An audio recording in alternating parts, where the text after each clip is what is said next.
नमस्कार सभी साथियों को स्वागत करता हूं सभी का इस YouTube चैनल पर जिसका नाम है स्टडी विद PN लोधा। साथियों, कल हमने राजस्थान जीके की क्लास नंबर 12 पढ़ी थी और ये आज राजस्थान जीके की क्लास नंबर 13 है।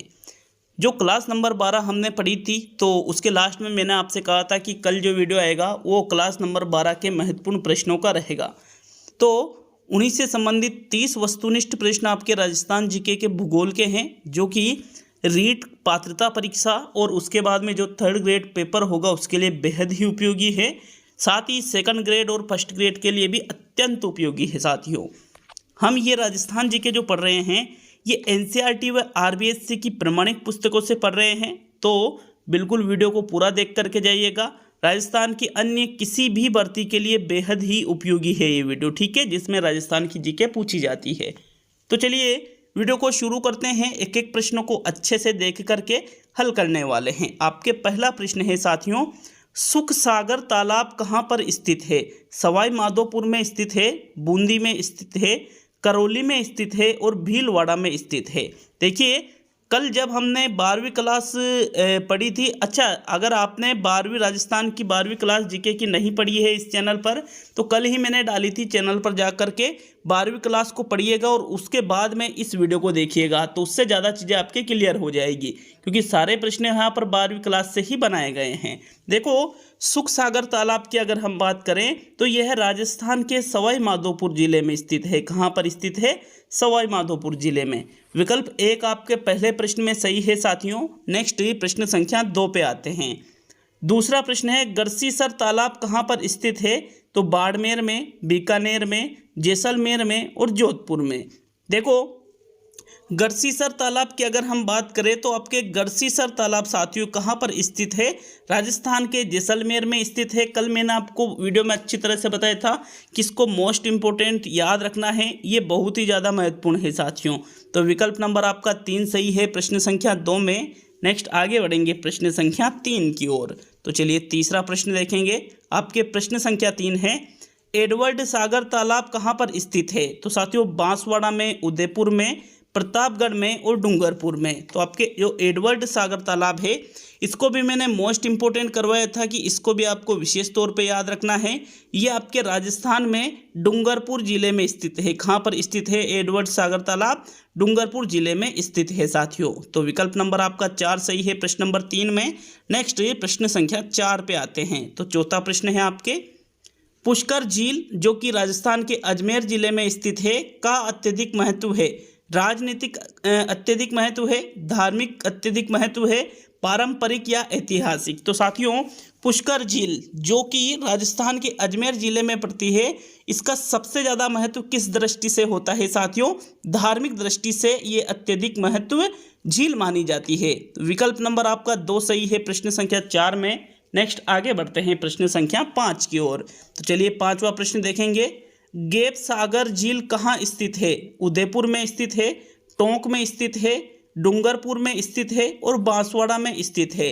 तो साथियों, गेप सागर अगर झील की बात करें तो इसको भी बहुत ही अच्छी तरीके से मैंने बताया था कि भाई गेप सागर झील को विशेष तौर पे आपको याद रखना है, क्योंकि ये चीज़ें बहुत ही ज़्यादा महत्वपूर्ण है। ये गेप सागर झील की अगर हम बात करें तो जो राजस्थान में साथियों बात करें तो जो आपके डूंगरपुर जिला है, डूंगरपुर जिला है साथियों, यहाँ पर जो दक्षिण में स्थित है, यहाँ आपके गेप सागर झील स्थित है। तीसरा विकल्प आपके प्रश्न संख्या 5 में बिल्कुल सही है। नेक्स्ट आगे बढ़ेंगे प्रश्न संख्या 6 की ओर। तो चलिए 6ठा प्रश्न देखेंगे। आपके प्रश्न संख्या 6 साथियों, 6ठा प्रश्न है, इनमें से असत्य है? लूणकरणसर, बाड़मेर, डिडवाना, नागौर, तलवाड़ा झील, हनुमानगढ़ और तालछापर झील, चूरू। तो बताइए प्रश्न संख्या 6 में कौन सा विकल्प आपका सही रहेगा? देखो, जब हमने पढ़ा था साथियों तो मैंने कहा था कि तालछापर अभयारण्य भी है जो कि चूरू में ही है, और साथियों तालछापर झील भी है जो कि चूरू में ही है। तो ये तो सही है। तलवाड़ा झील आपके हनुमानगढ़ में ही पड़ती है, डिडवाना नागौर में ही है, लेकिन लूणकरणसर जो है ये बाड़मेर में नहीं है बल्कि ये बीकानेर में है। कहाँ पर है ये? बीकानेर में है। तो विकल्प नंबर आपका जो 1 है प्रश्न संख्या 6 में वो बिल्कुल सही आंसर है, क्योंकि ये क्या है? एक असत्य कथन है। तो चलिए आगे बढ़ेंगे प्रश्न संख्या 7 की तरफ। तो 7वां प्रश्न देख लेते हैं साथियों। आपके 7वां प्रश्न है, राव जोधा जी ने नाड़ी का निर्माण सर्वप्रथम कब करवाया था? 1420 ईस्वी में करवाया था, 1520 ईस्वी में करवाया था, 1620 ईस्वी में करवाया था या 1720 ईस्वी में करवाया था? तो देखो, सबसे पहले राव जोधा के द्वारा ही नाड़ी का निर्माण करवाया गया। नाड़ी क्या है? राजस्थान में परंपरागत तरीके से जल को संग्रहण करने की एक तकनीक है साथियों, जिसका निर्माण सबसे पहले राव जोधा के द्वारा 1520 ईस्वी में करवाया गया था। तो विकल्प नंबर आपका 2 सही है प्रश्न संख्या 7 में। नेक्स्ट आगे बढ़ेंगे प्रश्न संख्या 8 की तरफ। तो 8वां प्रश्न देखते हैं। आपके 8वां प्रश्न है, नाड़ी के संबंध में असत्य कथन है, तो यह विशेषकर जोधपुर की तरफ होती है। दूसरा विकल्प है, यह एक प्रकार का पोखर होता है, इसका पानी 6 महीने चलता है और यह 3 से 12 मीटर तक गहरी होती है। तो देखो, 8वें प्रश्न का आपको सही उत्तर देना है। कौन सा कथन आपको नाड़ी के संबंध में असत्य लग रहा है? देखो साथियों, इसका जो सही उत्तर है कि एक प्रकार का पोखर सही है, जोधपुर की तरफ ज़्यादा पाई जाती है, सही है। 3 से 12 मीटर तक गहरी होती है, सही है। लेकिन इसका पानी 6 महीने नहीं, सामान्यतः 10 महीने तक इसका पानी चलता है। कितने महीने तक? 10 महीने तक इसका पानी यूज़ किया जाता है, और 10 महीने तक। तो तीसरा विकल्प जो है ये एक असत्य कथन हुआ 8वें प्रश्न में। नेक्स्ट बढ़ते हैं प्रश्न संख्या 9 की तरफ। तो 9वां प्रश्न देखेंगे, लेकिन चैनल पर नए हो तो चैनल को सब्सक्राइब, वीडियो को लाइक और शेयर जरूर करिएगा। साथियों, 9वां प्रश्न है, राजस्थान में अधिकांश बावड़ियाँ पाई जाती है, महलों के नज़दीक पाई जाती है, मठों के नज़दीक पाई जाती है, मंदिरों के नज़दीक पाई जाती है, और इनमें से सभी। तो देखो, पूछ रहा है, ये क्या पूछ रहा है? बावड़ियाँ कहाँ पाई जाती है अधिकांश? तो साथियों, हमने कल पढ़ा था कि राजस्थान में अधिकांश बावड़ियाँ महलों के नज़दीक, मठों के नज़दीक और मंदिरों के नज़दीक ही पाई जाती है। अर्थात जो चौथा विकल्प है आपके उपरोक्त सभी वाला, यही आपका सही उत्तर होगा प्रश्न संख्या 9 में। नेक्स्ट आगे बढ़ेंगे प्रश्न संख्या 10 पर। तो 10वां प्रश्न देख लेते हैं। साथियों, 10वां प्रश्न है, आभानेरी की चांद बावड़ी कहाँ स्थित है? बूंदी में स्थित है, दौसा में स्थित है, सवाई माधोपुर में स्थित है और करौली में स्थित है। मोस्ट इंपॉर्टेंट क्वेश्चन है साथियों ये इस टेस्ट का, मोस्ट इंपॉर्टेंट, क्योंकि आभानेरी की चांद बावड़ी बहुत ही प्रसिद्ध है, जिनको अधिकतर एग्जाम में पूछा जाता है। तो ये आभानेरी की चांद बावड़ी जो है ये राजस्थान के दौसा जिले में स्थित है। कहाँ पर स्थित है ये? राजस्थान के दौसा जिले में ये स्थित है। विकल्प नंबर आपका 2 सही है साथियों प्रश्न संख्या 10 में। नेक्स्ट आगे बढ़ेंगे 11वें प्रश्न की ओर। लेकिन आपको बता दूं, राजस्थान जीके की रेगुलर क्लास आपको इस चैनल पर पूर्णतः निःशुल्क मिलेगी। एनसीईआरटी और आरबीएससी की जो कक्षा 6 से 10 तक की जो किताबें हैं वहां से, तो आप एक बार जरूर इस चैनल पर जुड़कर जरूर देखिएगा।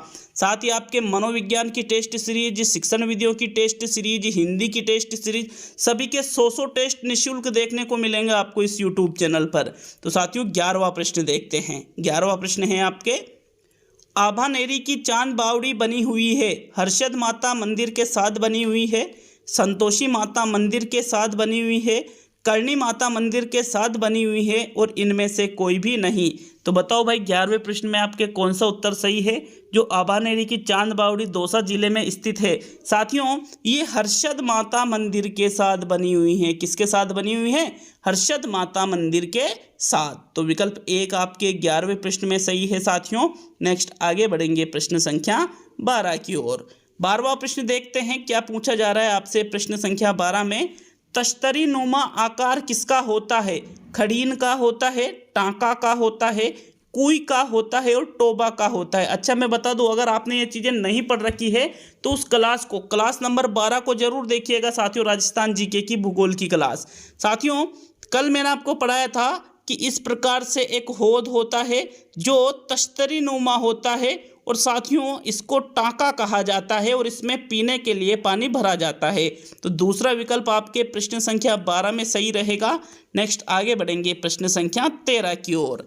देखो, 13वां प्रश्न है आपके, टांके के पानी का उपयोग विशेष रूप से किया जाता है। स्नान करने के लिए किया जाता है, सिंचाई करने के लिए किया जाता है, पेयजल मतलब पीने के लिए किया जाता है, और धार्मिक महत्व इसका अधिक है। तो देखो, अभी मैंने ऊपर वाला जो 12वां प्रश्न है उसमें आपको इसका आंसर बता दिया था कि जो तश्तरी नुमा टांका होता है साथियों, इसके पानी का उपयोग विशेष रूप से पेयजल के लिए किया जाता है, पीने के लिए किया जाता है साथियों, पानी पीने के लिए। तो विकल्प नंबर आपका 3 जो है 13वें प्रश्न में बिल्कुल सही उत्तर रहेगा। चलिए आगे बढ़ेंगे प्रश्न संख्या 14 पर। तो 14वां प्रश्न है आपके, जिस आंगन में जल एकत्रित किया जाता है उसे कहते हैं आगोर कहते हैं, पायतान कहते हैं, दोनों या इनमें से कोई नहीं। तो साथियों देखो, अगर नहीं पढ़ रखा है आपने ये चीज़ें तो बहुत ज़्यादा कठिन लग रही होगी, लेकिन अगर पढ़ रखा है तो बहुत ही ईजी लग रही होगी आपको ये चीज़ें। देखो यहाँ पर जिस आंगन में हम जल को एकत्रित करते हैं उसको आगोर या पायतान के नाम से जानते हैं। मतलब इसका जो तीसरा विकल्प है दोनों वाला, यही प्रश्न संख्या 14 का सही उत्तर रहेगा साथियों। किसी प्रश्न में कोई त्रुटि नहीं रहेगी, ये तो क्लियर है। और साथ में हमें कमेंट करके जाइए कि 30 में से आपने कितने क्वेश्चन सही किए हैं। तो चलिए नेक्स्ट प्रश्न नंबर 15 देखते हैं। 25 से कम किसी के सही नहीं होना चाहिए, 25 तो होना ही होना चाहिए। मतलब 15वां प्रश्न है आपके, खड़ीन का सर्वप्रथम प्रचलन किस जिले में हुआ? बाड़मेर जिले में, जैसलमेर जिले में, बीकानेर जिले में और जोधपुर जिले में। तो बताओ भाई प्रश्न संख्या 15 का कौन सा उत्तर आपका सही रहेगा? खड़ीन का सर्वप्रथम प्रचलन की अगर हम बात करें तो साथियों खड़ीन की जो खेती है, खड़ीन बनाने का जो कार्य है वो सबसे पहले राजस्थान के जैसलमेर जिले में खड़ीन का निर्माण किया गया था। कब किया गया था ये अगला प्रश्न हो सकता है, इसलिए इसका जिक्र मैं नहीं करूंगा। विकल्प नंबर आपका 2 सही है प्रश्न संख्या 15 में। नेक्स्ट आगे बढ़ेंगे प्रश्न संख्या 16 की ओर। तो 16वां प्रश्न देखेंगे, खड़ीन निर्माण आरंभ का श्रेय किसे दिया जाता है? जैसलमेर के पालीवाल ब्राह्मणों को दिया जाता है, जैसलमेर के खालीवाल ब्राह्मणों को दिया जाता है, जैसलमेर के राजाओं को दिया जाता है और इनमें से सभी। तो साथियों कल हमने पढ़ा था कि खड़ीन का निर्माण सबसे पहले राजस्थान के जैसलमेर जिले में हुआ था। और राजस्थान का जो जैसलमेर जिला है, यहाँ के जो पालीवाल ब्राह्मण हैं, इनके द्वारा सबसे पहले खड़ीन निर्माण का कार्य किया गया था साथियों। अतः विकल्प नंबर आपका जो 1 है प्रश्न संख्या 16 में, यही आपका बिल्कुल सही उत्तर रहेगा। चलिए आगे बढ़ेंगे प्रश्न संख्या 17 की ओर। तो चलिए 17वां देखेंगे। 17वां प्रश्न मिस टाइपिंग है तो इसके लिए मैं माफ़ी चाहता हूँ। 18वां प्रश्न देखना पड़ेगा अब आपको। खड़ीन निर्माण का कार्य कौन सी शताब्दी में आरंभ किया गया? 13वीं शताब्दी में आरंभ किया गया, 14वीं शताब्दी में आरंभ किया गया, 15वीं शताब्दी में आरंभ किया गया और 16वीं शताब्दी में आरंभ किया गया। तो बताओ भाई 18वें प्रश्न में आपका कौन सा विकल्प सही रहेगा? साथियों अगर हम बात करें खड़ीन निर्माण का कार्य जैसलमेर के पालीवाल ब्राह्मणों के द्वारा 15वीं शताब्दी में आरंभ किया गया था। कब किया गया था? 15वीं शताब्दी में आरंभ किया गया था साथियों। तीसरा विकल्प आपके 18वें प्रश्न में सही है। नेक्स्ट आगे बढ़ेंगे प्रश्न संख्या 19 पर। तो 19वां प्रश्न देखेंगे, खड़ीन में जिस स्थान पर पानी को एकत्रित किया जाता है उसे कहा जाता है? खड़ीन कहते हैं, खड़ीन बांध कहते हैं, उसे टांका कहते हैं या उसे कुई कहते हैं? भाई ऐसा है, कुई अलग चीज़ होती है, टांका अलग होता है। टांका तो एक तस्तरीनुमा एक आकार होता है, होद टाइप बना होता है, जो कि ऊपर से सीमेंट वगैरह से या फिर मिट्टी से ढका होता है साथियों। इसका ये भी उत्तर नहीं है। अब यहाँ पर देखो, इस प्रकार से जो खड़ीन बनाई जाती है उसमें जो पानी भरा रहता है ना, उसको खड़ीन कहते हैं। और ये जो पाल बनाई जाती है, इस पाल को खड़ीन बांध कहते हैं। तो जिस स्थान पर पानी को एकत्रित किया जाता है उसको खड़ीन ही कहा जाएगा। फिर विकल्प नंबर आपका 1 सही है प्रश्न संख्या 19 में। नेक्स्ट आगे बढ़ेंगे प्रश्न संख्या 20 पर। तो चलिए 20वां प्रश्न देखते हैं। आपके प्रश्न संख्या 20 है साथियों, सघन संरचना वाली भूमि जिसमें जल का रिसाव कम होता है किसके निर्माण हेतु उपयुक्त मानी जाती है? कुई के निर्माण हेतु उपयुक्त मानी जाती है, टांके के निर्माण हेतु उपयुक्त मानी जाती है, बेरी के निर्माण हेतु उपयुक्त मानी जाती है या टोबा के निर्माण हेतु उपयुक्त मानी जाती है? तो साथियों जिस भूमि की संरचना सघन हो और जिसमें जल का रिसाव भी कम होता हो, उसके वहाँ पर आप सबसे बेस्ट विकल्प कौन सा रहेगा? परंपरागत जल संरक्षण का टोबा रहेगा साथियों। चौथा विकल्प आपका सही है, क्योंकि कुई और बेरी तो दोनों एक ही चीज़ है। कुई और बेरी तो जो मतलब जो तालाब होते हैं उनके पास में बनाई जाती है साथियों, ताकि तालाब का पानी रिस करके कहाँ जाता है? कुई और बेरी में जाता है। विकल्प नंबर आपका जो 4 है प्रश्न संख्या 20 में, यही आपका सही उत्तर है। नेक्स्ट 21वां प्रश्न देखते हैं। तो आपके 21वां प्रश्न, एक टोबा के जल का उपयोग सामान्यतः कितने परिवार कर सकते हैं? 5 परिवार कर सकते हैं, 10 परिवार कर सकते हैं, 15 परिवार कर सकते हैं और 20 परिवार कर सकते हैं। देखो, जिन्होंने राजस्थान जीके की हमारी क्लासें नहीं ले रखी है ना, उनको ये प्रश्न कुछ अलग लग रहे होंगे, लेकिन साथियों ये चीज़ें हम पढ़ चुके हैं अच्छी तरह से। एनसीईआरटी किताबों पर आधारित ये चीज़ें हैं। तो देखो, जो एक टोबा होता है इसके जल का उपयोग नॉर्मली 20 परिवार कर सकते हैं सामान्यतः है। तो चौथा विकल्प आपके प्रश्न संख्या 21 में सही है। नेक्स्ट आगे बढ़ेंगे प्रश्न संख्या 22 की तरफ। तो 22वां प्रश्न देखेंगे, क्या पूछ रहा है आपसे 22वां प्रश्न। प्रसिद्ध झालरा महामंदिर कहाँ पर स्थित है साथियों? जयपुर में स्थित है, जोधपुर में ये स्थित है, उदयपुर में ये स्थित है या बीकानेर में ये स्थित है? तो 22वें प्रश्न का सही उत्तर आपको बताना है। जो प्रसिद्ध झालरा महामंदिर है ये कहाँ पर स्थित है? तो साथियों, जो प्रसिद्ध झालरा महामंदिर है ये जयपुर, उदयपुर और बीकानेर में स्थित नहीं है, बल्कि ये जोधपुर में स्थित है। कहाँ पर स्थित है ये? जोधपुर में। तो विकल्प नंबर आपका 2 सही है प्रश्न संख्या 22 में। नेक्स्ट आगे बढ़ेंगे प्रश्न संख्या 23 पर। तो 23वां प्रश्न देख लेते हैं, क्या पूछ रहा है आपसे। झालरा में कितनी और सीढ़ियां बनी होती है? 1 और सीढ़ियां बनी होती है, 2 और सीढ़ियां बनी होती है या 3 और या 4 और? तो देखो, जो झालरा होता है साथियों उसमें एक प्रकार इधर तो डिजाइनें होती है, लेकिन इसका जो 3 तरफ वाला जो जगह है, 3 तरफ वाली जो स्थान है, तीनों तरफ ही इसमें सीढ़ियां बनी होती है। क्या बनी होती है? सीढ़ियां, 3 तरफ सीढ़ियां बनी होती है। तो फिर 3 तरफ सीढ़ियां वाला कौन सा विकल्प आपका सही है साथियों? तीसरा विकल्प। थर्ड विकल्प आपके 23वें प्रश्न में बिल्कुल सही है। नेक्स्ट आगे बढ़ेंगे प्रश्न संख्या 24 पर। साथियों, आपके 24वां प्रश्न देखेंगे, क्या है प्रश्न नंबर 24। झालरा के पानी का महत्व है, पीने हेतु अत्यधिक महत्व है, स्नान करने हेतु अत्यधिक महत्व है, इसका धार्मिक महत्व अत्यधिक है या सिंचाई करने हेतु इसका महत्व अत्यधिक है? तो 24वें प्रश्न का सही उत्तर आपको बताना है। देखिए, अगर झालरा के पानी की बात करें तो साथियों झालरा के पानी का जो सर्वाधिक महत्व है वो धार्मिक महत्व सर्वाधिक माना जाता है। इसके पानी का प्रयोग पीने या स्नान करने के लिए नहीं किया जाता है, बल्कि जो धार्मिक जो रीति रिवाज हैं उनके लिए इसके पानी का प्रयोग किया जाता है। तो विकल्प नंबर आपका जो 3 है प्रश्न संख्या 24 में, यही आपके 24वें प्रश्न का सही उत्तर होगा।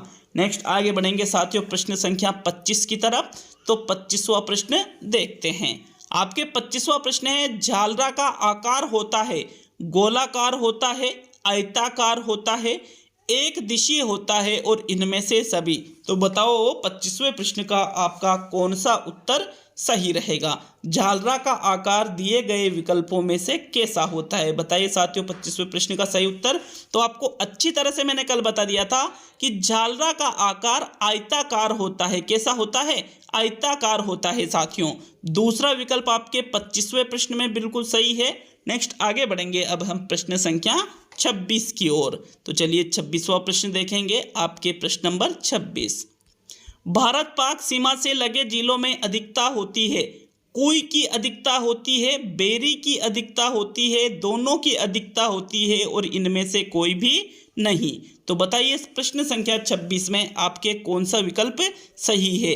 जो भारत पाक सीमा से लगे जिले हैं, जैसे आपके बाड़मेर जिला है, जैसे आपके जैसलमेर जिला है साथियों, इन जिलों में किसकी अधिकता होती है? तो इसका सही उत्तर है इसमें कुई और बेरी, दोनों एक ही है, अलग अलग नहीं है। कुई को बेरी भी कहा जाता है साथियों। अतः यहाँ पर फिर आपका कौन सा विकल्प सही है? तीसरा विकल्प, दोनों की अधिकता, तीसरा विकल्प आपके बिल्कुल सही है। जैसे नेक्स्ट बढ़ते हैं प्रश्न संख्या 27 की ओर। तो 27वां प्रश्न देख लेते हैं। आपके प्रश्न नंबर 27 है, नाड़ी या टाँके में जमा वर्षा जल कहलाता है, पालर पानी कहलाता है, खादर पानी कहलाता है, आगोर कहलाता है या मदार कहलाता है? तो बताइए भाई प्रश्न संख्या 27 में कौन सा विकल्प आपका सही है? जो नाड़ी या टाँके में जमा वर्षा का जल होता है साथियों, इसमें जो पानी होता है उसको हम किस नाम से जानते हैं? तो उसको हम जानते हैं पालर पानी के नाम से।